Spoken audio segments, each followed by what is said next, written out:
Good afternoon. I hope everyone's ready for a party. Because that's what this is. That's what it always was with Wendy, was a party. I'm Rick Sebak from Channel 13, and I'm here to be your MC, and I always like to point out that the MC's job is to keep things moving as quickly as possible. And I know that we all want to talk a long time about Wendy and what she meant to us, but I've been assured by Roxanne and Sharon that everyone gets 3 minutes. And then you will be cued from the back by Sharon that your time is up. But we have a lot of things to cover and a lot of wonderful memories to talk about today. And I'll tell you, I'll start with mine. I was in the 8th grade. I am one of the many Pittsburghers who grew up listening to Party Line. It was occasionally on in our house. It was on constantly at our grandparents' house. And you knew if you went to Brookline or to my other grandparents in Bethel Park, you'd always hear Party Line. And my mom was a big fan. And so we would listen sometimes in the car, but it was on at home one night. I was in the 8th grade, and it was the usual background Party Line. And I heard the question, I believe Ed said, there's a viewer calling asking if anyone can tell us what the bird with the largest wingspan is. And I said, Mom, we just learned that today in school. I know what the bird with the largest wingspan is. And she said, well, get on the phone. And I mean, we had tried many times and never got through. But this time I did get through, and Wendy answered. She said, hello, Party Line. And I said, I'm calling about the bird with the largest wingspan. Before I got that out, she had started. We have a young caller on the phone who has an answer to the bird with the largest wingspan, the South American condor. And I just can't tell you how wonderful it was and what a triumph to get through to Party Line and to know that you had made a little mark there. And so I'll talk later about getting to meet Wendy later when I was doing a television program about stuff that's gone because I missed Party Line so much. But we have quite a lineup of people today to talk. Our first speaker was featured on both Good Morning America and USA Today as one of the top 5 radio personalities in the nation. In 2011, he was inducted into the Broadcasters Hall of Fame and has received 2 nominations to the National Radio Hall of Fame in Chicago. I know he's worked for many different call letters in town, but I think of him first as KDKA, so Jack Bogut.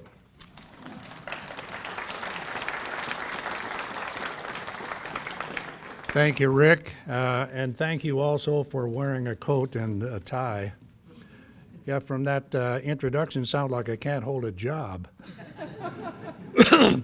In 1968, when we came to Pittsburgh, the program manager was Neil McIntyre, and he said, "You got to hear this program we have on the air from 10 until midnight." I said, "What is it?" He said, "It's called Party Line." And we talked about it for a few minutes, and later on in my career, we used to make jokes about it. What a dumb idea this was. A husband and wife were going to do a talk show, and they were going to take calls, but they weren't going to put the callers on the air. And they were going to do party pretzels and mind benders that they would only repeat, and you could call in and they would repeat your answer if it was correct. If not, they would hold it until the end of the program. It just happened to be one of the most successful programs in history because of two people, Ed and Wendy King. Absolutely amazing human beings. One of the things we did when I first got here in 1968 was we broadcast a morning show from Horn's Tea Room. Anybody remember that? There was a bakery in the Joseph Horn Company, and behind that there was the tea room where people went in to have tea and eat cookies and whatever.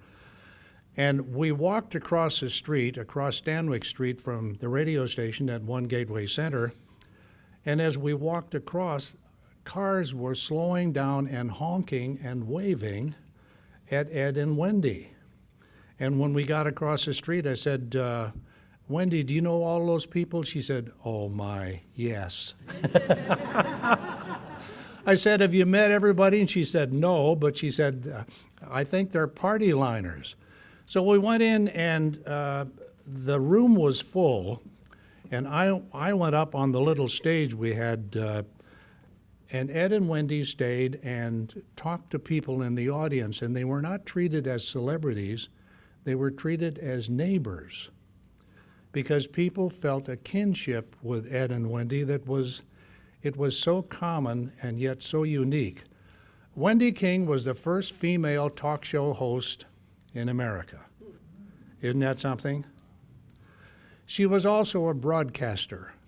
Now you may think, huh? You see, in this day and age, we don't broadcast anymore. We narrowcast to various demographics and groups, political alliances and things notwithstanding. Back then, we broadcast to whomever. Didn't make any difference. And Ed and Wendy King had an audience of little kids and middle-agers and grandparents. And Wendy had a sense of humor. I realize I'm getting close to the edge here. Wendy had a sense of humor. In addition to being elegant and kind and generous and charming, she had a sense of humor. They would take phone calls, and one night she got a call from a man who said, "Wendy, I've seen you before," and he suggested something personal and impolite. And Wendy said, "One moment, please. Ed, it's for you." And she told that story with a twinkle in her eye that just wouldn't quit. I want to close with something that a guy named Cliff Tuttle wrote in Mount Lebanon magazine, and I thought this really describes Ed and Wendy, but certainly Wendy. He said, "I never met them, but they were my friends." And they indeed were. She was a classic, and a star went out in the heavens, and it will not turn on again because the blank space is hers. Thanks.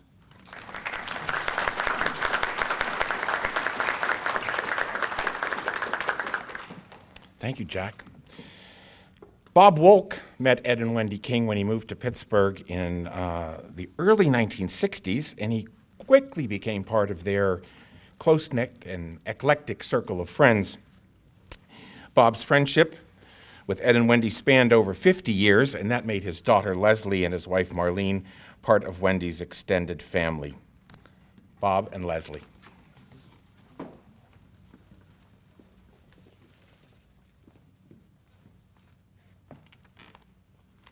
In a few minutes, we'll hear what it's like to be Wendy's niece and Wendy's nephew.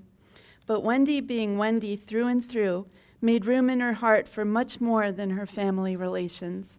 She shared her unique brand of auntiness with me, the only daughter of her great friends Bob and Betty Ann Wolk. When I was a young girl in the 1970s, we had a memorable day out, just Wendy and me. watching the American Wind Symphony play at the point, and then meeting the musicians on their barge. But as an adult and as an aunt myself, I cherish the quieter times we spent together, in the hammock after a summer dinner on the porch, or a moment stolen under the dining room table in the midst of a raucous cocktail party. That's when her genuine enthusiasm, easy conversation, and kind eyes were all focused on me. She made me feel what every kid wants to feel, and perhaps every adult too, to be grown up enough, to be interesting enough, to be listened to be given that full body, full spirit, rapt and loving attention that Wendy gave to all of us, big and small, one by one. That's how I'll remember Wendy the most. Here's my dad.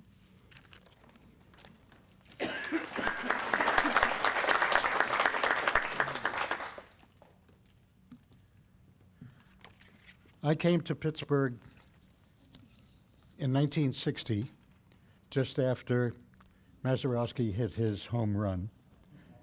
I came here to work at Pitt, and so I was in Oakland, and the place, as many of you remember, was absolute madness, with strange women coming up and kissing me, and the streetcars couldn't move because there was so much paper on the tracks that it couldn't make electrical connection. So that was my introduction to Pittsburgh, and I thought, hey, this is going to be a nice town. 2 years later, approximately, I met Ed and Wendy. And I was a different person from the celebrities, Ed and Wendy. I had no theater or public persona. And so when I was asked to speak tonight, I was out of words, because all of the things that I would say about Wendy, everybody else is saying. We all loved her. Ed and Wendy adopted me as some kind of scientist type who had nothing to do with entertainment. And they just took me under their wing, and I became a regular at their parties with the tree trim and the murder game, by the way, at which I played a role that scared the bejesus out of Eleanor Shano. I was playing some horrible villain, and Ed had arranged for Eleanor to be home alone, and it was a dark and stormy night, and I played it to the hilt. I chased her around the house. But anyway, the murder games were something wonderful. I am going to read you a little note from Wendy to Marlene and me. Wendy sent nice little notes, not only as a well-brought-up farm girl in Ohio, not only for thank you notes when she was at our house or whatever, but also things that occurred to her that Bob and or Marlene or somebody, many of her other friends, got notes from her, little notes. And I want to read you one and then tell you the story behind it. She sent this to Marlene. In advance of your upcoming birthday, an invitation to observe the occasion. Please come lounge by my fire and read the sad story of the little fir tree. In the Anderson collection, I'll tell you about that, which was given to me for Christmas of 1929 and is well used. P.S. This certificate is good for 1 year. Now, the Anderson person was Hans Christian Andersen, and Wendy was given this fairy tale book, probably at the age of 5 or so, and she still had it and remembers it. And Wendy was named by Ed. Her birth name was Betty, and Ed named her after Wendy in Peter Pan. As you remember, some of you, Peter Pan and Wendy decided they would never grow up. And when I'm thinking of what I could say about Wendy, she never did grow up. She had this little girl in her, which was just beautiful and heartwarming. And when I was thinking of what could I say about what the real Wendy is when people are on the air or in entertainment, friends are asked, well, what is she really like? She was exactly the persona that she was on the radio. And there are hundreds of thousands, if not millions of people who loved that about her just from listening to Party Line. And there's really very little I can add to that. Wendy and Ed turned out to be my best friends. And the word friend, I could go on for an hour on how that word is tossed around, but they were true friends of mine, both in personality, in humor, and in intellectual things like Wendy and I both loved words. And she taught me some words. This was before I ever became a writer. And I didn't know that I could write at that time. And Wendy taught me words that I didn't know, like the words I have written down on a sheet I no longer have. So, okay. So the story of the Little Fir Tree by Hans Christian Andersen was the only sad story that he ever wrote. And Wendy still has this book about this little fir tree that wanted to be bigger. And I'll be very brief on this. At the last party after Ed died at Wendy's, Paul Long came up to me and said, hey, let's take this tree and we'll fly to Gettysburg National Cemetery, where Ed is buried because of his World War II service. And we'll plant that damn tree at Ed's grave, but we won't tell anybody. It'll just be between us. And Paul is gone too now, but we never told anybody. And by my telling this story, if I were such an atheist, I would say, Wendy is hearing about it for the first time tonight. And that's all.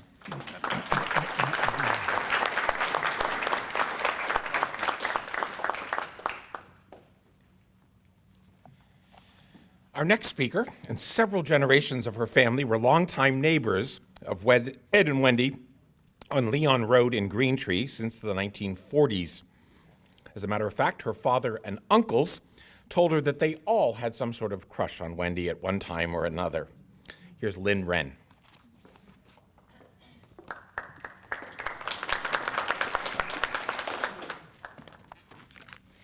Wendy King lived on Leon Road for over 65 years. We all looked out for Wendy. Wendy made everyone feel comfortable. She was a good listener who could relate to everyone. Her conversations were never hurried, and she had the ability to make you feel better or to make you want to be better because of who she showed herself to be. We all liked helping Wendy. As a young school child, Keith Harper started working for Wendy as one of the members of the Handy Dandy Helpers. They were paid a penny for every piece of nut grass they could get out of her front yard. And if they were lucky enough to get the root or the little bulb, they wouldn't just get a penny, they would get a nickel. Well, Keith's work for Wendy continued into adulthood. He cut her grass for over 30 years and would hang those Christmas lights on her dogwood in the front yard that the neighborhood saw lit every winter morning on our way to work and school. Keith is a saint, and his friendship and dedication to Wendy was remarkable. Sass, Kathy, Meg, Chuck, shoveling snow and occasional light lifting, and food deliveries. Louise shared her newspaper and friendship with Wendy. Glenn was always there to help. Karen and Tom exchanging conversations and movies with Wen.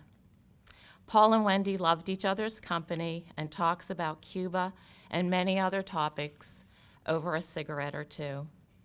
Other neighbors, Bud, Zeke, Paula, Mrs. Wilson, Biedenbachs, Seibels, Millers, DeMonica's, Trays, Witts, Mary, Michelle, Malcolms, Sonny, Virginia, and the Schlegels. We all played a part. The kids on the street loved visiting her or talking to her while she tended to her bleeding heart or irises. She loved showing Christopher, Amelia, Dan, and Matt where their artwork or school photos were on her refrigerator. And they loved snooping around her house. Some of the main attractions were the cricket on the fireplace, her paperweight collection, the cat sandbag that held her front door open, the little paper music bag that hung on her stairway railing, the wind chimes under her giant U, and the most popular item, the Christmas tree with all its decorations that stayed up 365 days a year for over 20 years. Other memorable things, Dan and Matt giving Wendy what she wanted for her birthday one year, a word from each of them. The words received were hooey and bliss. Amelia being enlisted at an early age to deliver Wendy her prescribed allotment of cigarettes, individually wrapped in foil when she was trying to quit smoking. Knowing someone like Wendy when you are a child is feeling validated, and that is a valuable feeling to take with you into adulthood. Around 1995, Wendy, needing a little help around the house, was introduced to Barb Cantwell by my mom, Helen Malcolm. There was nothing Barb couldn't or would not do for Wendy. She would cut, wash, and set Wendy's hair, take her to appointments, cook, clean, trim shrubs, shop. They became great friends. Wendy would come to know Barb's family, and they too played an important part. One of the most satisfying things Wendy was able to do because of Barb was her trip in 2010 to New York City, where she and Barb went to the Talkers Convention. She was being given an award as the first female talk host in radio. Wendy had just started needing oxygen and was really beginning to slow down. Going out in public had started to cause Wendy a lot of anxiety, and this trip was a big deal. So needless to say, no one was happier or prouder for Wendy than Barb, and I might add myself. This may have been the last time that Wendy went to a public outing. Wendy felt the most comfortable in her home, where we all went in the next years to be with her and to visit with her. She was so fortunate to be able to stay where she truly felt safe, her home. And that was all due to her very capable friend and confidant, Barb. Barb lifted Wendy's spirits, and Wendy always looked forward to her coming over. They laughed and leaned on each other when times were tough. Wendy was our neighbor and our friend, quirky, eccentric, silly, open-minded, patient, thoughtful, kind, caring, interested, interesting, lovely, lovable, and beloved. She was someone we never minded helping, because in helping her or doing something for her, we always seemed to come away with more. She molded the young and old and allowed us all to see life through a more interesting lens. Knowledgeable and worldly, she enlightened us. And I'd like to close by reading the last paragraph of a poem by Jacqueline Suskin. It is these who settle on patience in the face of mystery and misfortune, knowing that we are but provided with words as explanations and everything's a gift. And so beyond trying to figure answers and find ends, we should instead honor the circle we've been offered, allow for its turns and delivery to come with grace and acceptance, so that we might leave it all behind, knowing how perfect it was in all directions.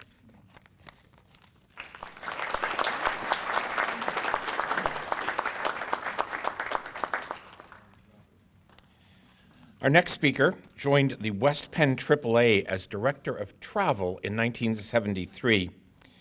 Wendy had already been there for about a year promoting travel, and he had the pleasure of working with her for the next 15 years. Here's Emcee Zavko.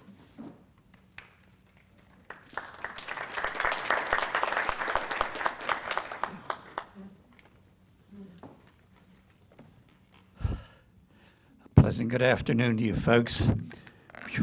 I haven't been in front of a microphone in maybe 5 years, but I'll do my best. About 50 years ago, there was a song by,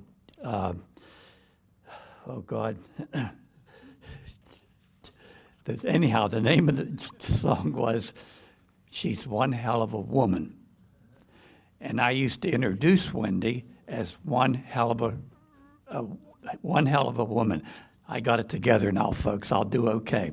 The first time I met Wendy, I was with Pan American Airways, and the 747 just came out, and we had a fly-in in Pittsburgh. A fly-in is when we just introduced the airplane to the public, and members of the industry, notables, were invited to go. I happened to be on the flight since I was with Pan American, and one of the people I ran into was Wendy King. And I don't think I ever met a more gracious lady at first. I was so overwhelmed. That night on the radio, I called in, and Ed answered the phone. And I was telling him how super his wife is, etc. He said, "Hey, don't tell me. Why don't you tell her?" And that was the first time I was on radio then. But about 2 years later, I was making a call with AAA. And they had 3 departments: commercial travel, retail, and groups. And I walked into the groups, and there's Wendy sitting there. My heart palpitated. I didn't know what to expect. Well, anyhow, one thing led to another, and they were telling me how they need a new manager in travel. And I said, "Oh, that's interesting." And all of a sudden, when I say all of a sudden, maybe 2 minutes later, a young lady patted me on the shoulder and said, "Mr. Gilkey would like to see you." One thing led to another, and then about 2 months later, I went to work there. Well, I'm going to try to go a little faster now. Jim Croce was the singer. And you know, words of wisdom, somebody said. And I remember we had lunch together with Wendy. She came in Tuesdays and Thursdays. And I was complaining at lunch about how the kids were tearing up my lawn with their bikes. And she says, "Emcee, why don't you grow kids now and grow your grass later?" Talk about words of wisdom. Wow. Well, after I started work there, we decided to do some promotion. We'd have travel nights at our club.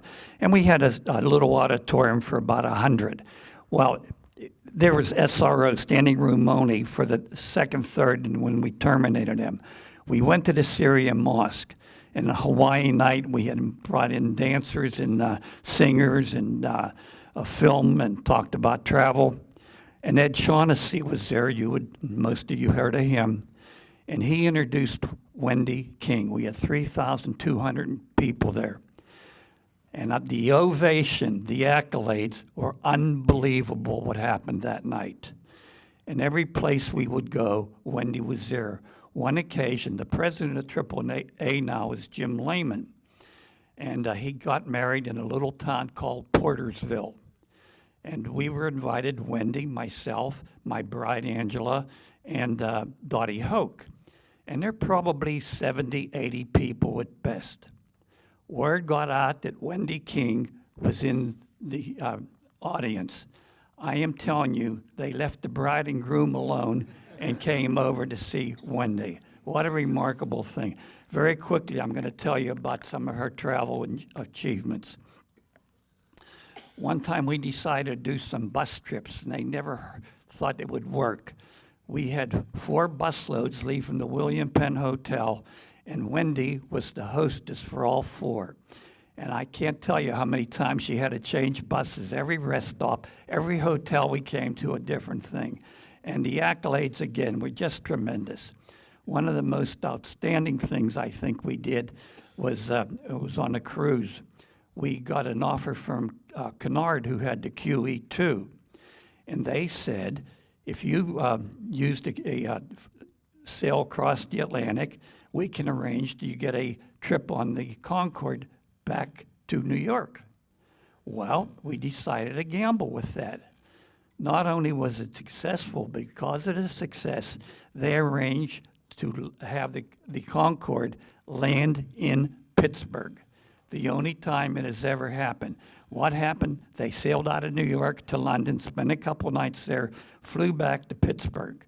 The next group, completely sold out, flew over to London, took the 3 days there, and then back via New York. But just many, many nice stories like that. Words of wisdom. I guess it was about 4 to 5 years ago I had the pleasure of having lunch with Wendy again. Same, one hell of a woman that she was. Thank you so much for this opportunity.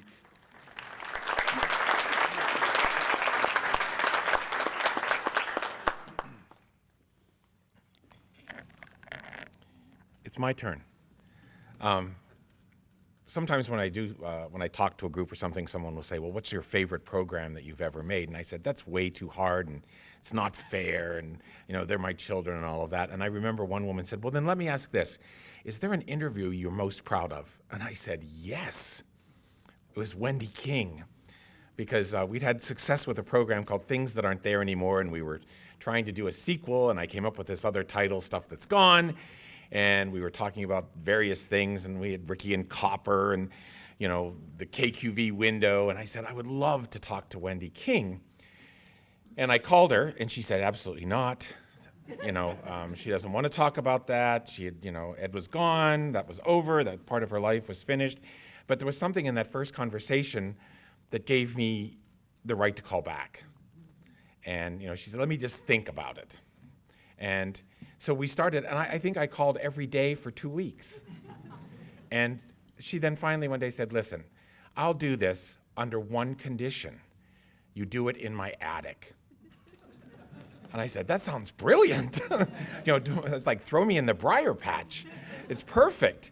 And so we went and got to spend the day with Wendy on Leon Road. So we have the clip here to show today. This is from Stuff That's Gone. It's 1994. April 22nd, 1994, I interviewed Wendy. On KDKA radio for many years, there was a nighttime program called Party Line. Hello, Party Line. On the Party Pretzel? A caribou wouldn't answer the pretzel. Ed and Wendy King hosted Party Line from 1951 Hello, Party Line. until 1971, when Ed King died. Wendy hesitated at first about doing a television interview, but then agreed. She said most of her Party Line stuff was up in her attic. Now, I should tell you that ordinarily, nobody over the age of 13 is allowed up in this attic. And to get there, you have to go through the vintage clothes closet. But here we go. Now, this place is filled with ghosts and ghoulies and things that go bump in the night. And I'll try to show you some of the stuff up here. Wendy has lots of boxes of old letters from listeners.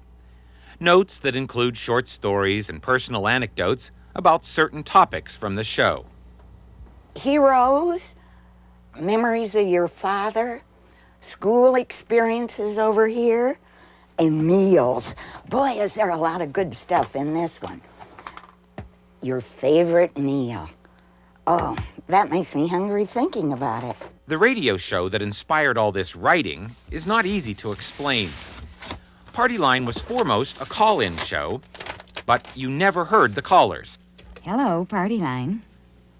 All you heard was Ed and Wendy answering the phone, and they'd tell you what the caller's question or answer was. No, it isn't a type of fish. Thank you, though. Thank you. It was a party. It was not questions and answers. It was what you wanted to talk about. Speaking of favorite inventions, writes the lady from Elizabeth, Pennsylvania, let's not forget the safety pin. There were lots of subjects. Somebody wanted to know what that cream of tartar was for that she found on her spice shelf. She didn't know what you did with cream of tartar. Before it was over, we had 21 uses for cream of tartar. Every night, there was a special question called the pretzel. Our party pretzel tonight. As England is symbolized by the lion and France by the unicorn, the United States by the eagle, what creature symbolizes Canada? That's our party pretzel.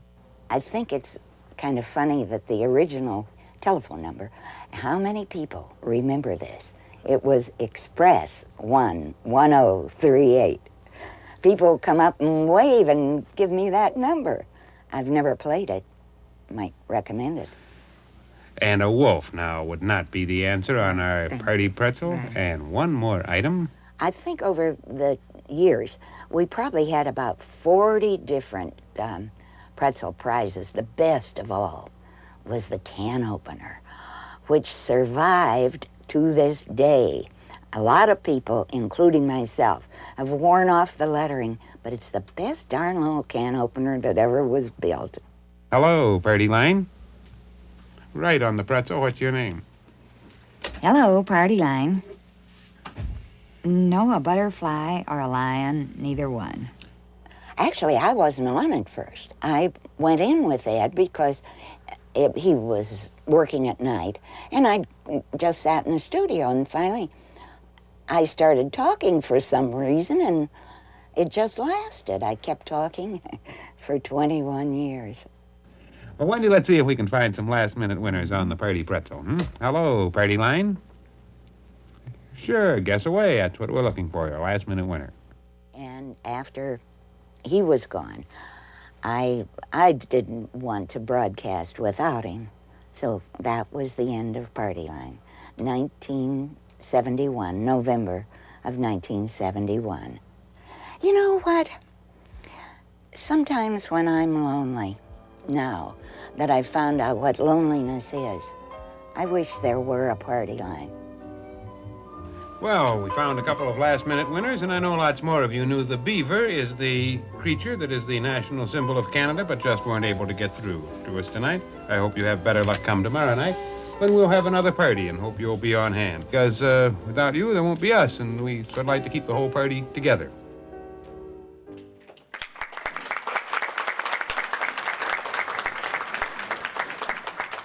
I feel lucky that we've gotten this far into the program and no one has yet remarked on the power and the quality of that voice. There's such a magic tone. It's sort of in her throat, and I don't know, it's a powerful force, the voice of Wendy King. She had a sister, Patty, who had two sons, Victor and Chris, and one of them is here today from Port Huron, Michigan. He's a former college instructor and a published author. Wendy's nephew, Victor Amato.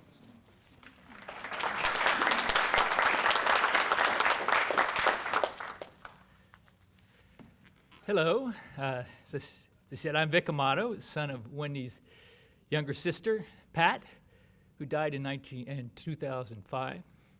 I've known Wendy since I was 5 years old, and she was 27, so we go way back. The probably defining relationship of Wendy's life outside of her marriage to Ed was her relationship with my mother. They were best friends as well as sisters. And they went through the Depression together, and they shared a room and a double bed. Wendy, we talked about her voice, was a daddy's girl. And her radio voice and many of her mannerisms are plainly from her father, Ben. Probably now I'm the last person to remember that, but anyway. Both Wendy and Pat were good students. Wendy was valedictorian of her high school class. Pat, 3 years behind, was salutatorian. This is back in the day when they only had one of each. I asked Wendy if she had any jobs in high school, and she said that her mother, Lois, just wanted them to get good grades. After high school, Wendy went to Ohio Northern in Ada, her hometown, and mother went on to Northwestern. Much later, they traveled to Europe together when Wendy was a travel director, and they wrote each other's most days in later years, perhaps 3 or 4 times a week, thousands of letters. Back in the day, well, I was going to skip that paragraph. Wendy visited Ohio 3 or 4 times every year, sometimes with Ed, sometimes not. Ed was very intellectual, we thought, although we hadn't seen much of the show. One of my life's disappointments is that I did not get a chance talk with Ed very much when I became older and more educated. I was sometimes in conflict with Wendy over her turning up and taking over. She had a lot of nerve. I could tell you stories. But Wendy was sometimes lonely, and my mother told me that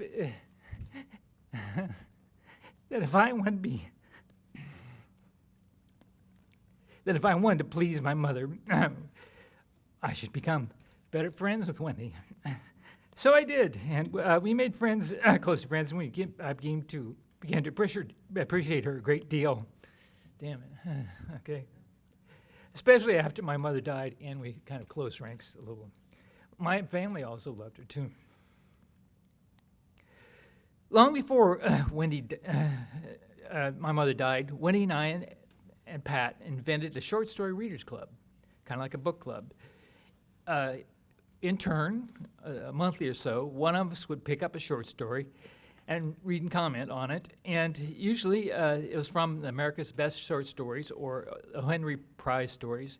Then the other two would also comment on it and show how it related to their lives. And at this point, we were in Pennsylvania and Florida and Michigan, and we got to know each other better. This went on for about 20 years. And Wendy and I continued after Pat died. Slower, fewer times, 3-4 stories a year or less. The last one she commented on was about a year before she died. And then I published a book of short stories, and she let me know what she thought of that. I just hope that when I get to my 90s, if I do, that I won't have it together as much as she did. Thank you.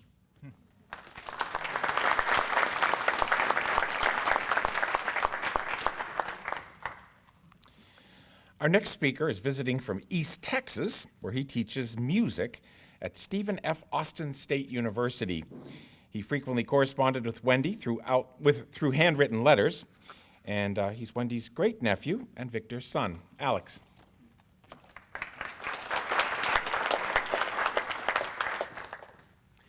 Well, I must say, I was one of the people who was allowed in that attic. And I still have very vivid memories of it. And I'd also like to add that that voice of hers is still stuck in my head. And I second the fact that she was known for expanding people's vocabulary through conversation. And that emerges in the writing of my doctoral dissertation. I used a lot of words I learned from her. But now, these days, I'm glad we can all take this opportunity to just to reflect on just what an amazing person Wendy King was. And she was always at home here in the Pittsburgh area and in abroad, serving the community. And this is evident in the large gathering of followers that have come to pay tribute to her today. And I was told beforehand that it was going to be this enthusiastic of a following, and it's definitely a treat to see that materialize before our eyes right now. I experienced her wit, her charm, and her compassion over several decades. I'm only 37 years old, and I come from probably the so-called post-party line generation, the generation that was distracted by cable TV, maybe some video games here and there, and the dawn of the internet age. But still, during my extended visits, Wendy and I shared fine conversations in which we would both find the deeper meanings of things just by looking closer and by reading in between the lines. And that's definitely evident also in her recent interview, which we just saw. So I second that too. We both found connection to our world by noticing things that others may dismiss as commonplace. And we both marveled at things like the passing countryside and the local history on a train trip to and from Altoona in the Horseshoe Curve back in the early 1990s. About 15 years after that, she and I were both fascinated by our findings in the translation of 16th century musical manuscripts from Italy. All in all, she was someone with whom I could talk, with her just completely non-judgmental personality. She would always put wind in my sails, even during the flattest of dead calms. She was definitely a voice of reason in a constantly fluctuating world. These days, unfortunately, my mailbox down in East Texas is empty, lacking her letters that had fine inspiration and her distinctive calligraphy. I'll forever miss the coded flow of idea in her messages. And I'd like to conclude just by my portion of the tribute by noting that she lives on in all of our hearts today and will always be remembered for her heartfelt compassion for everyone she met. Thank you.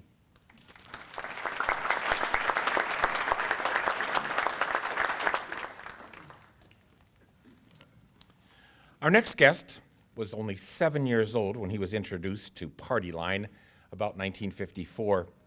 He's written about his experiences as a frequent listener and avid party pretzel guesser in the online Mount Lebanon magazine, the Lebo Life blog, and Jack Bogut has already talked about him, so Cliff Tuttle.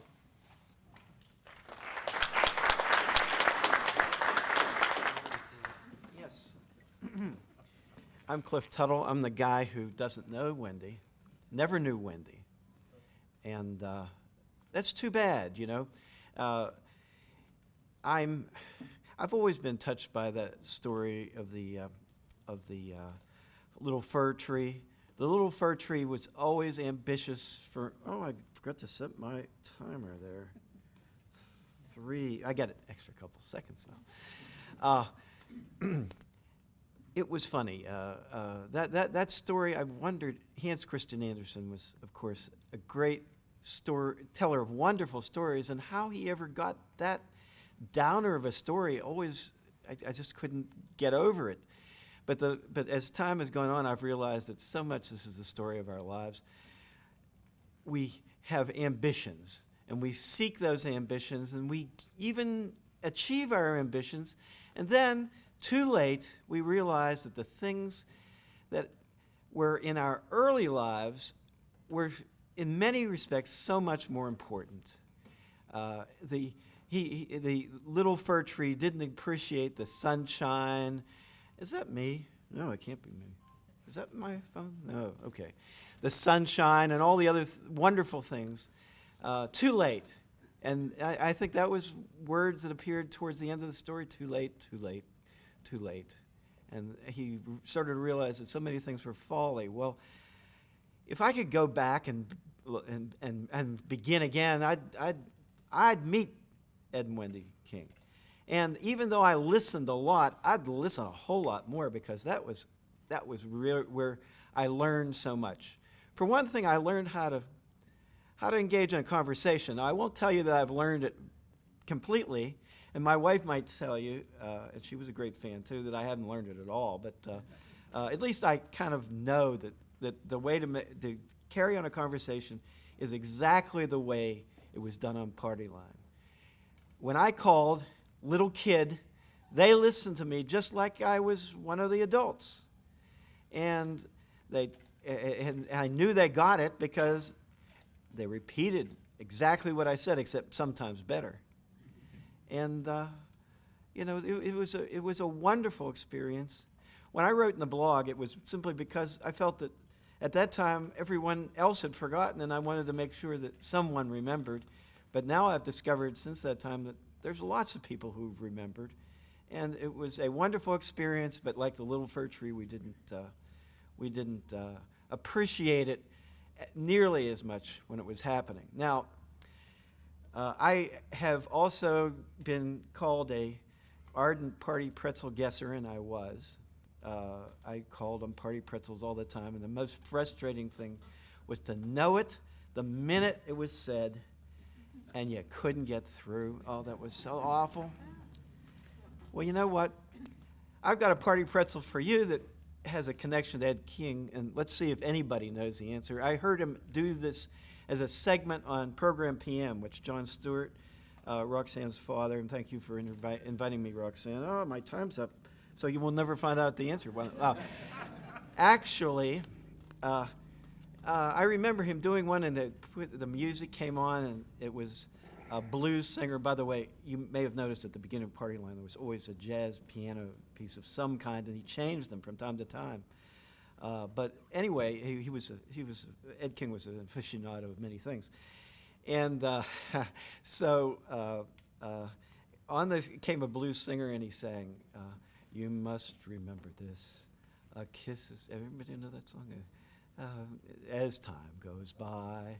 Well, it turned out Ed King, I was always amazed that Ed King was the only other person that I knew when I was very young who was interested in history, and to some extent, I think he cultivated that. But that song was written by a vice president of the United States, and Ed King taught me that. Does anybody know what vice president of the United States wrote "As Time Goes By"? Anybody? Nobody? Well, I think my time is up now. It was John Nance Gardner, who was vice president under Roosevelt. In Roosevelt's first term, he was from Texas someplace. And those were the kind of things that you were apt to learn if you listened to Party Line. Thank you.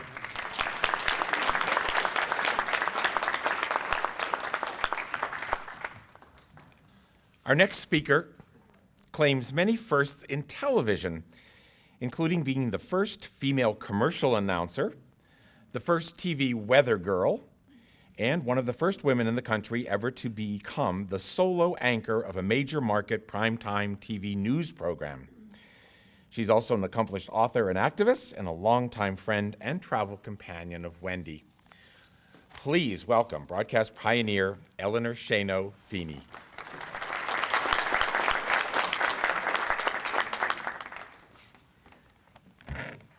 If you knew Wendy the way I knew Wendy, you would understand that today is not a memorial. Some people call events like this a celebration. It's not that either. Today is simply a gathering of friends and neighbors, all here just to talk. Wendy loved to talk. Wendy was a wordsmith. Wendy adored words. She spoke them with tender love and feelings, and with kindness and tenderness, never a twinge of arrogance or anger or frustration. Her vocabulary was rarely punctuated with big words, but she always managed to convey a deep sense of truth and sincerity in what she said. It was a different era when I first met Wendy King. It was the 50s. I was in college, but already on air at KDKA television. Our studios were on the first floor of One Gateway Center, and Ed and Wendy broadcast Party Line from the second floor radio studios. Trust me when I tell you, there were precious few women in the KDKA studios back in that day. It was evident in the fact that the men had a big lounge, a dressing room, and the ladies' room, it was tiny. It had one sink and one stall. And for those of us who were there, we bonded in a special way. And I think Wendy and I might have first met in the ladies' room. I was so starstruck. I couldn't believe that this big radio personality took time to befriend me. And of course she did, with words of kindness and a spirit of camaraderie. In fact, both Wendy and Ed befriended me, because to know Wendy was to know Ed. And even though I was still a kid in college, they spent time with me, treated me with respect, and before long, I became their friend. In fact, I was even invited to be on Party Line a couple of times when the subject would be maybe about superstitions or fears. We became such good friends that I was invited to the parties, the mystery parties that took place over weeks, and then the annual Christmas party. It was just something when all of the KDKA folks would gather in the tiny house. It was a tiny house, 25 Leon Road, and we would have sing-alongs. And the songbook they were just hilarious parodies of the events of the day. There really isn't enough time to talk about all the wonderful things I remember about Wendy because, well, Wendy loved so much. She loved life, and she made the most of it. But I do want to share a couple of things that you may not know about Wendy. Wendy ironed her pantyhose. She ironed her pantyhose. She was really neat, and the reason I know that is that we did travel together frequently, and her pantyhose. Try ironing pantyhose; they really do look great. Wendy also loved to cook. I recall one summer when we spent days making peach chutney out of bushels of peaches that my father had grown in his orchard in West Virginia. Wendy practiced yoga a long time before it was fashionable or even slightly popular. And she loved to travel. We took long walks on special beaches in Jamaica. I remember those so well. And all of these things lead me to one more thing I want to share about Wendy. As much as Wendy loved words and loved to talk, Wendy loved to listen. She didn't just listen with her ears. She listened with her entire body. She listened with her entire being. And just as she spoke with kindness, she listened with kindness. Because, well, that's what friends do. Wendy was my friend. And it's an honor to be able to talk and listen today to such true and beautiful words. True and beautiful, just like Wendy. Thank you.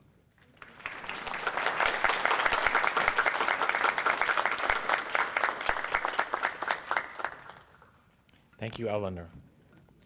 We have a special guest with us today who's traveled almost 4 hours to get here from Ada, Ohio. Please help me welcome Mary Bowden. I think I'm Wendy's oldest friend. Anybody want to claim to be older than Wendy was? But I'm also the one whose friendship is the longest. We met in 7th grade. And we never lost touch from then on. We grew up in the 30s. That was the Depression. But you know, we had a wonderful childhood up through high school. You don't have to have money to have good times. I remember we were so busy being Girl Scouts. We went camping. We had overnights. And when we got a little older, we'd roll up the rug and have dance parties. And I remember often we were back there fairly early the next morning to put the house back together.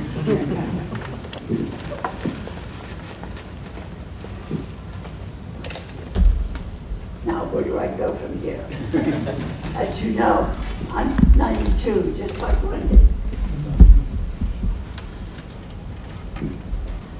Oh, everybody's spoken about words. Wendy and I read. We read often. We were frequent visitors to our lovely little public library. And we would spend time together. Both of us loved our noses books. We graduated high school in 1941. Pearl Harbor. Our lives changed. The whole world seemed to be upside down. And that's when Betty left college, went to Fort Wayne, Indiana to take a broadcasting job that Ed King was leaving because he joined the service. And that's how we met. And someone said Wendy gave her the name, but Ed gave Wendy the name. Oh, I can't. Wendy gave Betty. Forget it.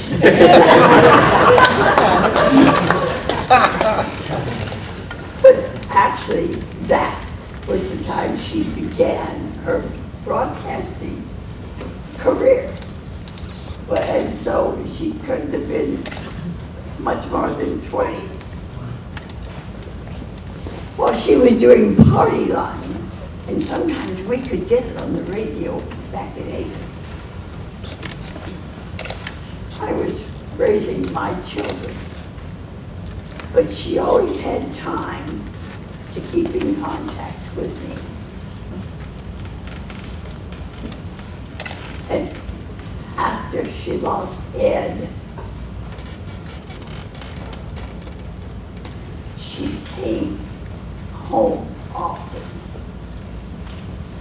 And after I lost my Bob 6 years later, we began to spend more and more time together again. And I've heard about all you people that have spoken today, and especially Victor and Chris. And I know what a struggle you had before you got your PhD. But she became part of my family too. My children and their children loved her. They loved her wit and her ability to tell stories held everybody's attention. We traveled quite a bit, but we didn't travel. We went one place and stayed there because she was tired of traveling. And then when we got too old to do that, we started a call. I talked to Wendy every Sunday morning, sometimes as much as an hour. And I heard many of your stories because we would go back in time. And that's what every conversation was about our life, because we both knew that our years were limited, but we enjoyed life. But my Sundays are empty now because I don't get that telephone call. But I'll be forever grateful that I was able to have Wendy as my friend. Thank you.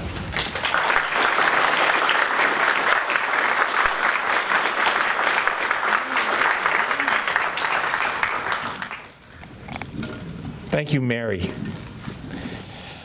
It really is true, the whole sort of community or family that was created by Party Line, certainly here in the city, but because of KDKA's 50,000 watts that could go anywhere across the country as well. People knew Wendy and Ed and Party Line, and AM radio is better at night. It gets farther, and that's why so many people knew this, unusual station in Pittsburgh and this very unusual talk program.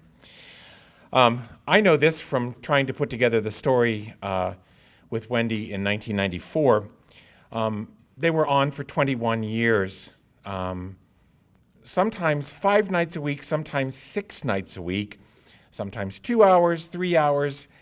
And when you go to KDKA to say, what do you have in the Party Line archives? You know it's there. Nothing. At the time, people didn't record things, and it was live, and it went out into the air, and it's somewhere out in outer space now, and retrieving it is impossible. But luckily, there were radio people even at that time, and I remember Wendy put me in touch with Sharon, who had a tape of Party Line, Jon Stewart's last night on Party Line. And that's what we used in the clip. Well, we have a special treat for you today because recently several reel-to-reel tapes of the show have been discovered. And here's audio of Party Line that hasn't been heard in nearly 50 years, along with some behind-the-scenes material that gives you a glimpse of how Ed and Wendy put the show together. A video clip. Well, welcome to Party Line, where from now until we're going to sit around and talk about anything you want to via mailbox and telephone. Our phone number, 391-1038. Wendy says we have lots of items to talk about. Yes, a poor lady has a ring on her finger and can't get it off. And she's Well, trying... I know usually the complaint's just the opposite. Most girls want a ring on their finger and can't seem to manage to get one on. So we'll have to work on that. Okay. And another gentleman wants to know what kind of tobacco goes into snuff. Party Line? How many square miles make up Pennsylvania? Okay, let's see if we can get a figure for you. Hello, Party Line. I'll be happy to repeat the pretzel. What famous city in the United States was originally called Marsh Creek Settlement? Sure. Good night. I always expect the person's going to come right back with the right answer. And then said, oh, thank you. We left for the news, just talking about if there were any vegetables that were perennials. Yes, that came as great news to me that you had to...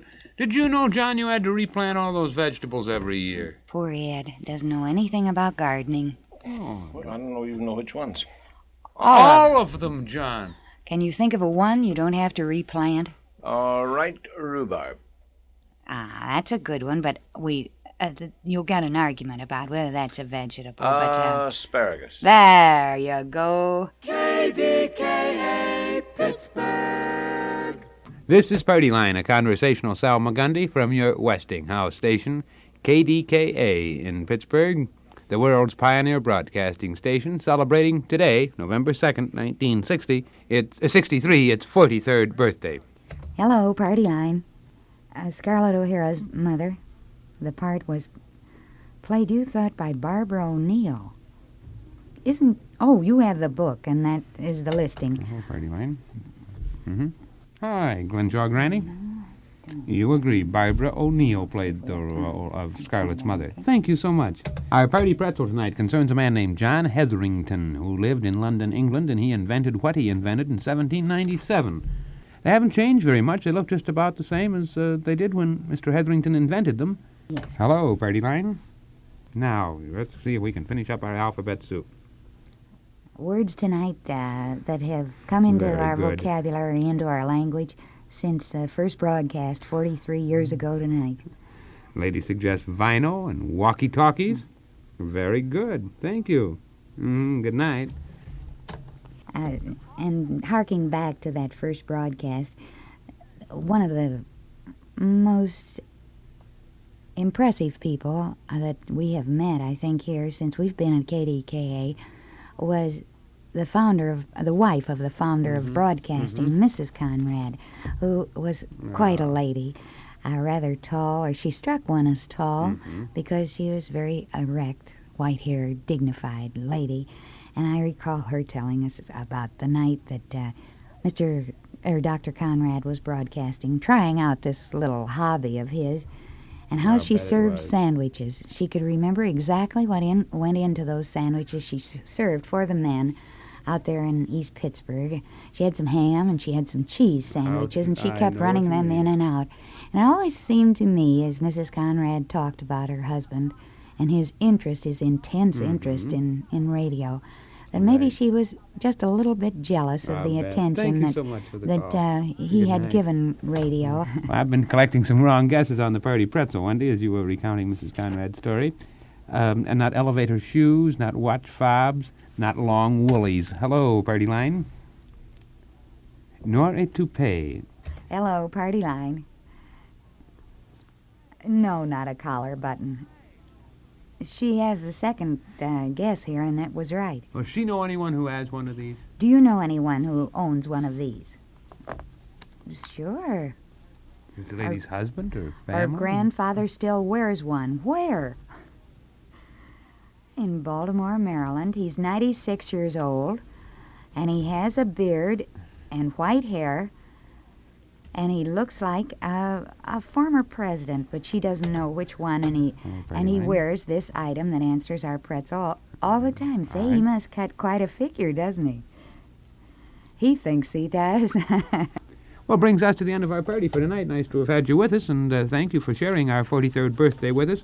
We hope that you and radio will continue to get together through the next year, and we hope that part of that radio enjoyment will be joining us from 10 till midnight next Monday night and the various nights to follow. And whenever you can drop in, you're more than welcome at the party. Till then, from all of us, Walter Gloss, our engineer, and my wife Wendy, this is Ed King saying good night. And sweet dreams.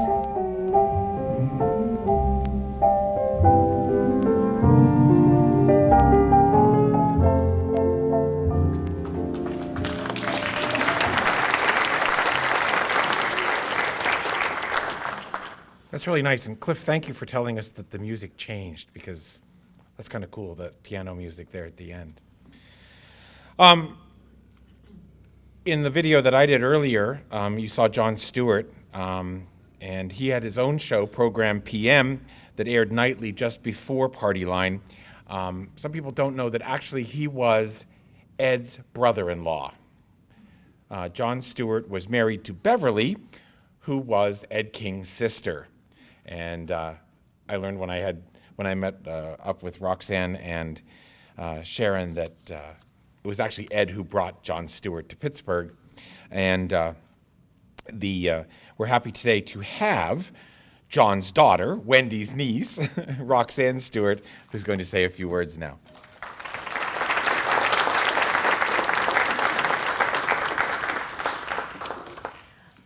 I thought you might like to learn something new about Wendy. I ran across this speech that she gave in Ada, Ohio, at her alma mater, Ohio Northern University. I don't have the date, but this is what she said.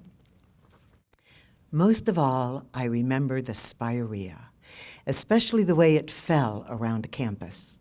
They said that Professor Dobbins had ordered it planted so that the campus would be in bloom at commencement time. Some people called it bridal wreath, and I always liked that, and I think of that word when I see spirea today, especially the smaller old-fashioned blossom, which you see occasionally in out-of-the-way places. The spirea grew in an arch so that a house-hugging hedge formed a tunnel, which in summer, when it was in leaf, made a marvelous hiding place. Sick cats often went there, and I did too, once with Bob Bischoff, when we went to steal the bell from the tower. It called the classes at the university, and it was tradition to steal it. Usually, the mischievous ones did this, the bad boys on campus.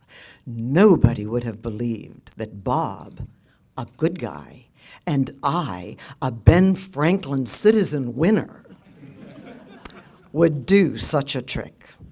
But I drove around with it in the trunk of my little green Ford for weeks. I can't recall how I got it back to the powers that rehung it, but I think of our hiding from a late-night passerby under those bridal wreath bushes. Bob became mayor of Ada and served honorably. So now this is Roxanne speaking. We've heard so many stories about Wendy and her grace and her charm and her elegance. Now imagine what it was like being her niece. It was glorious. The Stewart family lived in Oakland, actually a few blocks from here. And Uncle Ed and Aunt Wendy lived in Green Tree. So we were all very close, and we visited each other often. Aunt Wendy was always so beautiful, so fashionable, and so kind to us Stewart children. And throughout my whole life, even as a little girl, I noticed what sweet and lovely things she always said to everyone she met. She was my idol. I always wanted to be just like Aunt Wendy. She was an avid gardener, and one time I was complaining to her about digging into the earth to plant my annuals and running into so much clay. And she advised me to put some potting soil in the hole. And she said to me, right then, I remember, I always tried to make the earth a little better than when I found it. And she did.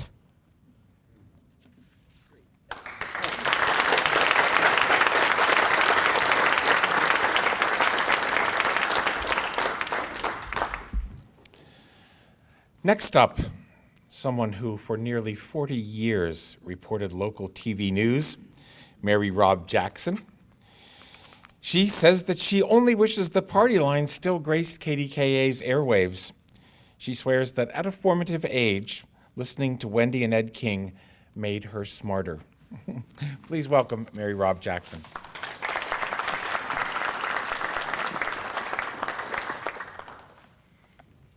Thank you, Rick. And I could listen to those tapes forever. And some smart programming director, if you could find enough of them, you could put them on at night and people would still love them. They are so great. It only reminds me more about how I miss those special evenings. I think listening to good radio or reading a good book has a special magic. And that is because it fires your imagination unlike any other kind of media. In 1961, for my 13th birthday, my parents gave me a pink transistor radio. And I absolutely loved it. I could sit at my desk and do my homework, and I could listen to the Tokens sing "The Lion Sleeps Tonight." As you remember, wee moo whip, right?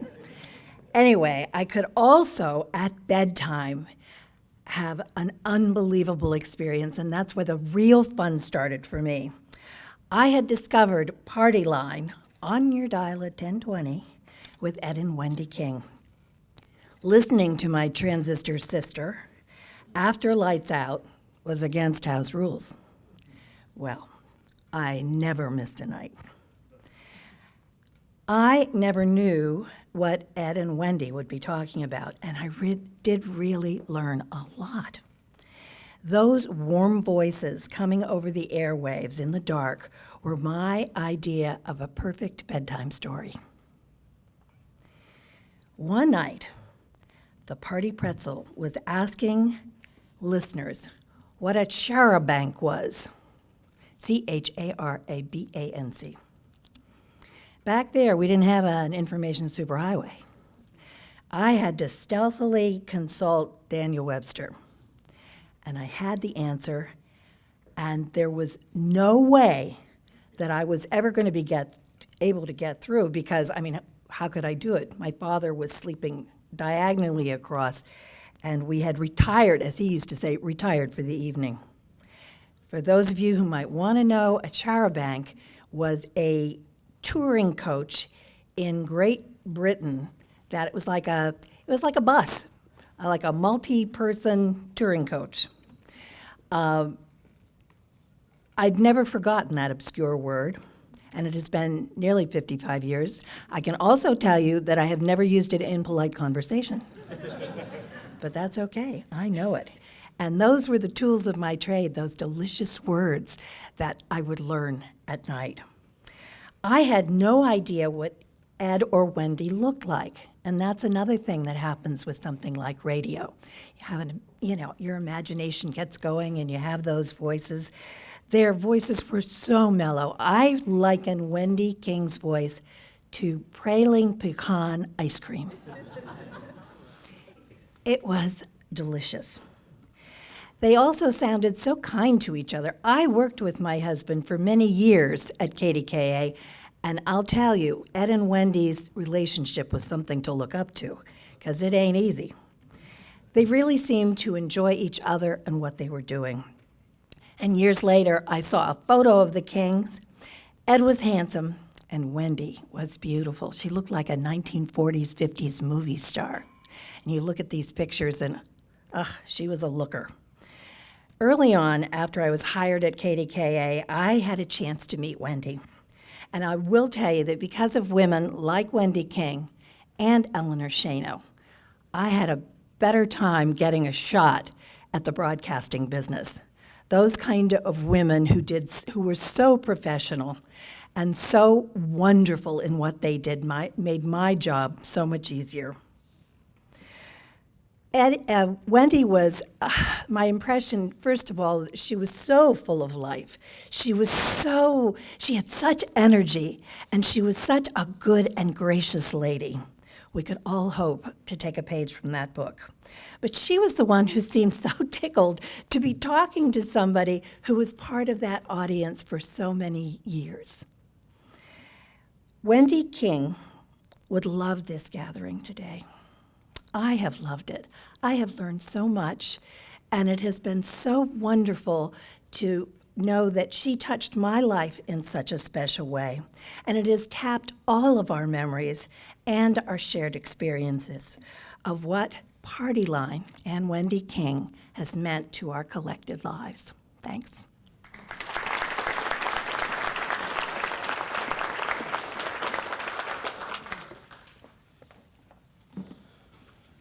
So when you came in today, you may have noticed on your seat there was a small card that had a picture of Ed and Wendy.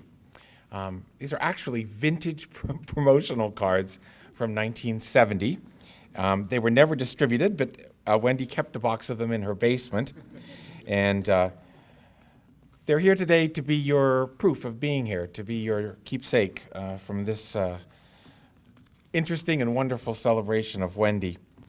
On the back, the show's airtime is incorrect, probably why they didn't get distributed, but the card is yours to take home and to file amongst your, party pretzel winnings. Wendy was always up for a party. She brightened up any gathering she attended, and from Trivial Pursuit parties to big holiday dinners, they were always more special when Wendy was there. Her niece, Roxanne, who we just met, hosted many of these get-togethers, and Roxanne's children are with us today. They were close to Wendy, and although they left Pittsburgh when they went away to college, they never missed a visit with Wendy every time they came to town. From northern New Jersey, we have Karina Fox, and from Pasadena, California, her brother, Christopher Gall.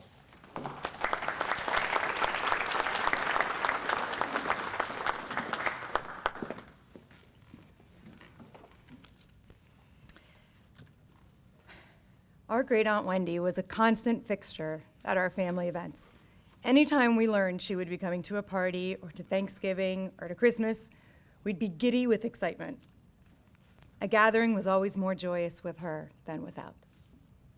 She was also the curator of much of our family's history, especially that from Uncle Ed's side of the family. I mean, that was her in-laws, but she embraced his story and his past and ancestors as if they were her own. It was her own history, and I heard so many stories about my ancestors from her. And so in that tradition, I'm going to relate a story that was told to me by my mother about family gatherings when she was a little girl. At Easter, when her family was dyeing eggs, everyone would use crayons and different elaborate dyes to create these very ornate designs on all of the eggs. And during all of this commotion, Aunt Wendy would quietly, methodically dip a single egg into each and every color in turn. And by the end of the evening, the table would be full of these brightly colored eggs, all with these ornate designs. But one egg would stand out. It would be sparse, unadorned, hard to describe, grayish brown. This phenomenon would affectionately come to be known as the Aunt Wendy egg. At one of our parents' many Christmas parties, Aunt Wendy volunteered to greet guests at the door and take their coats.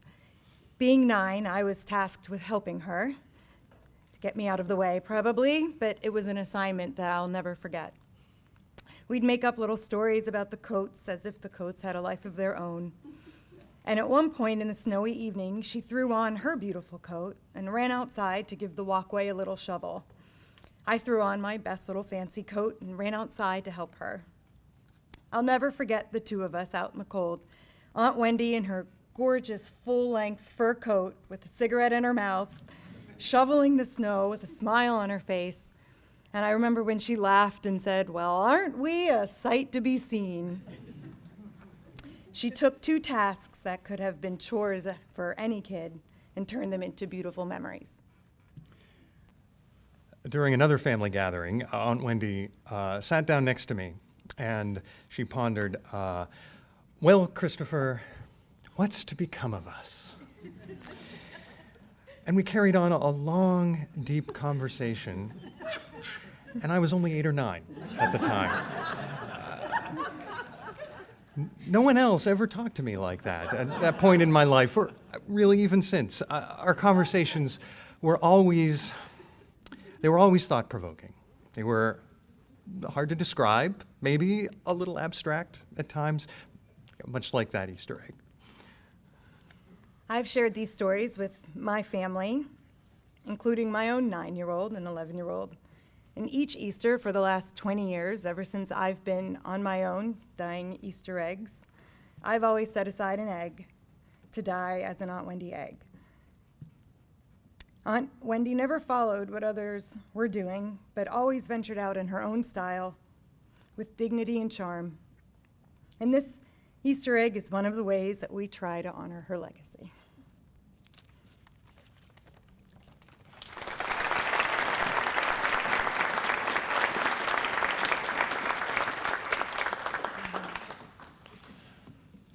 Our next guest has been writing the Mainly Mano column in the Altoona Mirror for more than 30 years. He's written 3 books on regional sports, but old-time radio is something else he likes to write about, including Party Line, which he called his end-of-the-day companion. Please welcome one of Wendy's favorite columnists, John Mano.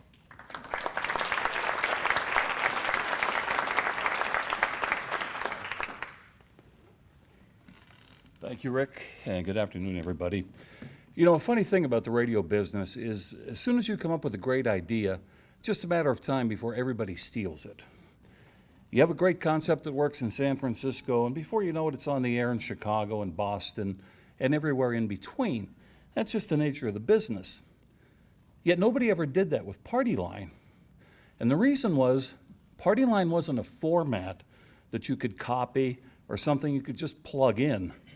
Party Line was Ed and Wendy and their talent and their creativity.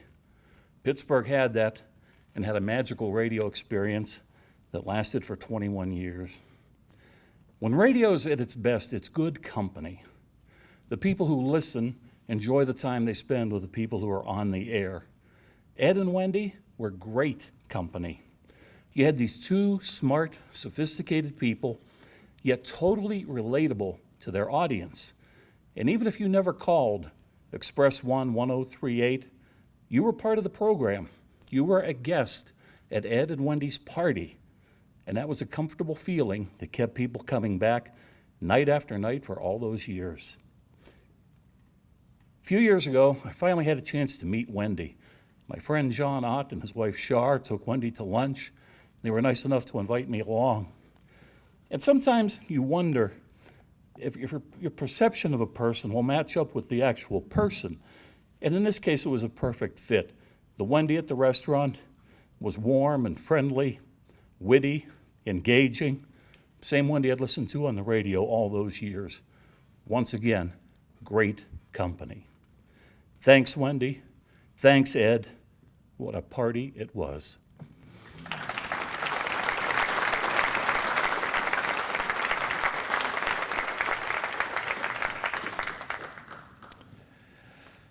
Thank you, John. Our last speaker today is a former Pittsburgh Press reporter and current professor of journalism at Duquesne University. She was instrumental in helping Wendy establish the Ed King Memorial Collection in the 1980s. As a little girl, she listened to Party Line, and her grandmother was one of those special people who was a regular frequent caller who got a nickname. She was acknowledged by Ed and Wendy as Grandma Wilson from Swissvale. In an interesting coincidence, typically Pittsburgh, her grandmother lived in the house where Frank Conrad made the first commercial radio broadcast from the garage, which we heard about the sandwiches being delivered earlier. And so please welcome Professor Margaret Maggie Patterson.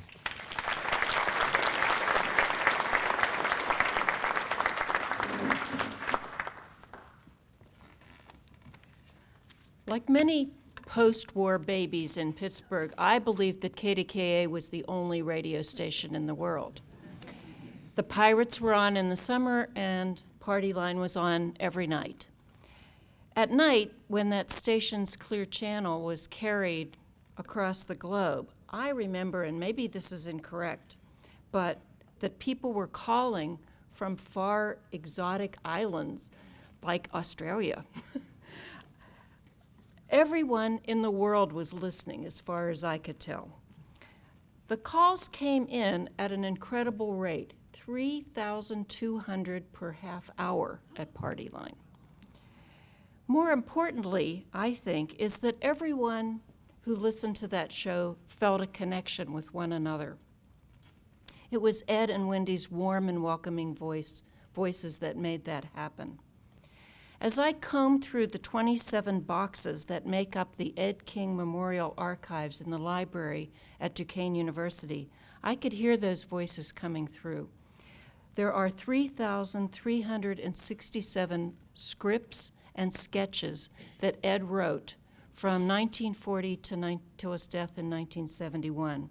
Wendy donated those archives to Duquesne during the 1980s. The scripts are too varied for me to describe them in the 3 minutes I have allotted here, but I will say that I think Party Line was the distillation of all the humor, the intelligence, the warmth and congeniality that Ed and Wendy put into his radio scripts, going back all the way to his very earliest work in Fort Wayne, Indiana, before the war. Whoever comes to those archives, be they a well-seasoned scholar or an undergraduate working on a term paper, they cannot help but see Ed King as a person who bonded community with the magic of his words. Ed understood the intimacy of radio and the principle of using the ear to make pictures in people's heads. Ed's first and strictest rule, which many people have referred to today, was that no caller's voice was to be heard on the air. Ed believed that his and Wendy's interpretation of the caller engaged the listener and ignited their imagination. Of course, the rule also allowed them to sift through some callers who were, well, perhaps not too entertaining. Ours is a party, not a soapbox, Ed once said. I think it spoils a party when people get into arguments. And so he and Wendy outlawed political rants, biblical interpretations, legal advice, or medical opinions. Today's talk show radio has taken that rule and turned it upside down. And I think we're the poorer for that. Wendy's generous gift of Ed's written legacy to Duquesne allows the curious and the scholarly to rediscover the ways that radio can be used to build bonds instead of driving wedges, to engage the imagination instead of raising hackles. At the time of her gift, Wendy's donation was appraised in a dollar value, which I, perhaps fortunately, did not write down in my notes. But the lessons to be drawn from those records, priceless. Thank you, Wendy.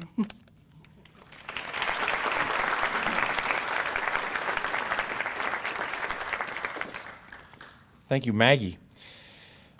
We just have a few minutes left. Actually, we're over time already, but we wanted to just offer the chance for people in the audience. Is there anybody, we have a microphone that we could bring to you, just to say a few words, 2 or 3 people. Here, there's a gentleman right over here. 3911038. I was remarking to my wife on our ride in that I still remembered that phone number. And I think I share this experience with several in the audience who were teenagers at that time and wanted to answer the party pretzel and win a prize. The only one I remember was a kitchen towel with shoe fly pie recipe. But in any case, Many of them are over here on the table, so you be sure to check this out before thank you leave. But I thought I remembered Express 11038 Yes. earlier, and I was glad to see that. In any case, I would take this rotary phone and dial 391103 and listen, because there was no time delay, and try to get in by dialing that 8 just as Ed or Wendy was saying goodbye. And it was a pretty good technique, but it was just many, many good memories. I think we all knew that technique. And actually on the tape, you can hear when Ed does, there's a little click. Oh, that's a hang up, and then now you dial the last number. Anyone else? Another memory or a word you'd like to say over here? Hi, Karen and I were next door neighbors to Wendy, and we had many social events with her, and received many wonderful letters. I want to just read one of the letters we got one day from her. And her letters always had the evolution of authority on the top of them. It shows a chimp's foot, and then it makes its way up to the high heel of a woman. So that was the evolution. So this is the letter. Eek, ock, higgly, piggly. Why don't one of you call me about this evening, eh? I can't call you because I didn't enter your cell phone numbers in my permanent phone book, and they are lost forever. My thought is that you should come over to my house. I am in a nice flopsy-mopsy mood. Have a case of Guinness and a bottle of wine and 2 miniatures of Tanqueray gin. And you can show up between the hours of 6 and 11. In this way, you will not have to straighten your house as I have not. Also, should a potential invite you at the last minute, go. There is always a spirit of Christmas on Leon Road if you can spell backwards, which is no L. And we can move the date around. Love, Wendy.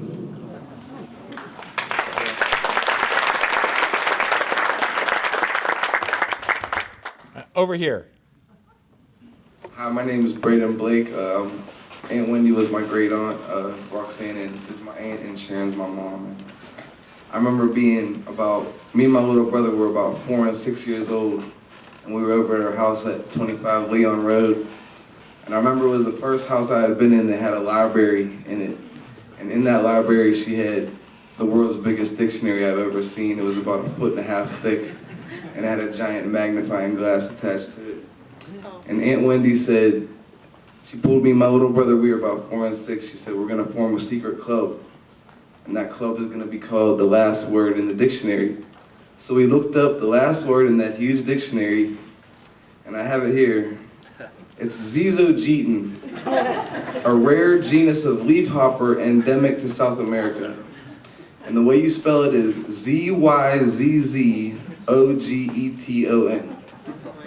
And we were the 3 members of the Zizogeten Club, and as one of the surviving members, I just want to give my thanks to having such a beautiful person in our extended families.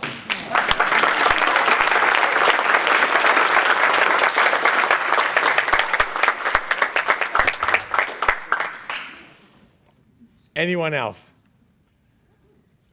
Right here. I was just a kid in Meadowlands when I first listened to Party Line. The lushness, the voices, the warmth. But my particular favorite, and to this year, my husband Cliff will tell you that every year when October comes around, I said, I wish they were back on the radio. Listening to the spooky stories, the ghost of Bakertown, to this little kid in Meadowlands where nothing happened other than leaves falling, until the Meadows came in the casino, of course. What a little magic to the midst of the country. There wasn't much around. Television was very difficult to come into. We used to have to jerry-rig an antenna most of the time because it would always fall off the roof. My parents' house and everybody else's too. But those 2 extraordinary people made life good. And that, to me, is a fitting epitaph and the best eulogy anybody could ever have. Thank you. Good. I think we have one more hand here. I'm the neighbor on the other side of this neighbor, and Wendy's. I'm the neighbor right beside Wendy. When we first moved beside Wendy. I thought Wendy was going to say, uh-oh, because I had all my nieces and nephews with me, so I think she thought they were all my children. However, I lost my mother early in life. I was only 26 years old, so when I moved, I did not have my mother. And all the qualities that you talk about, Wendy, as a friend, as a quality worker, very special person, she had the qualities, all the qualities that my mother had. And believe me, that was huge. Because, you know, when you lose your mother, and I had a child that was born 5 years after I moved into my home, or 10 years after I moved into my home, I can't remember. But she was there, and she knew everything to say to me. When my child was born, she knew everything, you know, she knew what to say. So all the qualities of motherhood, Wendy had, and all the other qualities that everyone mentioned, and that's huge. So I have to say, you know, superwoman or one hell of a woman, yes. So, and she was like that with every child in our neighborhood too. So she was mother, she helped with mothers to all of us in our neighborhood. You know, so she was a mother, she was a super worker, super mother, I have to say, just everything. So, thank you, Wendy. Excellent. We have one final video, and we've talked a lot about Wendy on Party Line, but she had life beyond Party Line, and she did some other interviews herself. She also did a lot of work with Ed on his award-winning reporting in Cuba in the 1960s. They had these legendary parties, including Christmas parties, and we've got some more of that incredibly rare, never-before-heard audio. So here's one final video. Well, Hedda, what was your reaction when there were 13,000 women waiting for you at the Pittsburgh Civic Arena? Well, I almost fainted.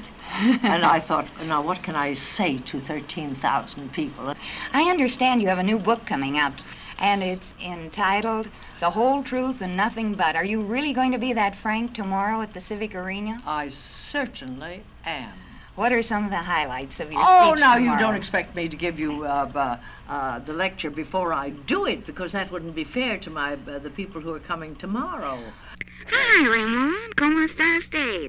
Muy bien, ¿y usted, Wendy? Ah, muy bien, también. ¿Fueron al parque hoy? Fuimos al parque con un matrimonio. ¿Sabe usted matrimonio?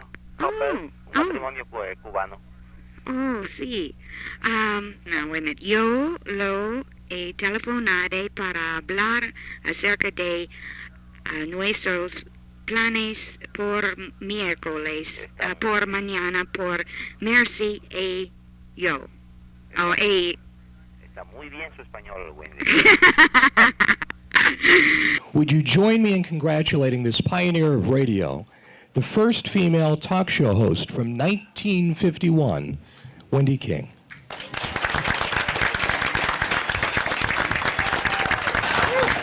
Sincerely, I say thank you.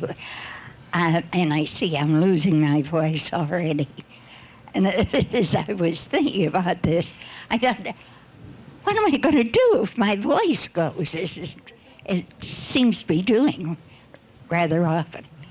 And I thought, oh, old talkers never die. They just croak away.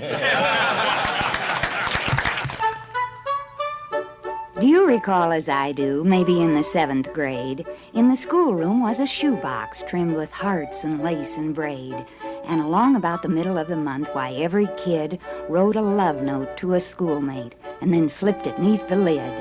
And then the teacher would distribute on that very special day, here's one for Sue, for Betsy, and there's 4 for Sally Mae. Well, today when they deliver, there will be a big to-do, 'cause they all say, love from Wendy, and they're all addressed to you. We're going to let Wendy serenade that dull and green ornament she selected when all of us were a lot brighter. May we thank all those who made this annual songbook the usual impossible chore. Shall we have Wendy's song? Oh, little tiny ornament upon the Christmas tree, though I lament your hook is bent, I know you're meant for me. But if you should happen to fall off and shatter violent, I'll have no fear, I'll get next year a nicer ornament. Merry Christmas.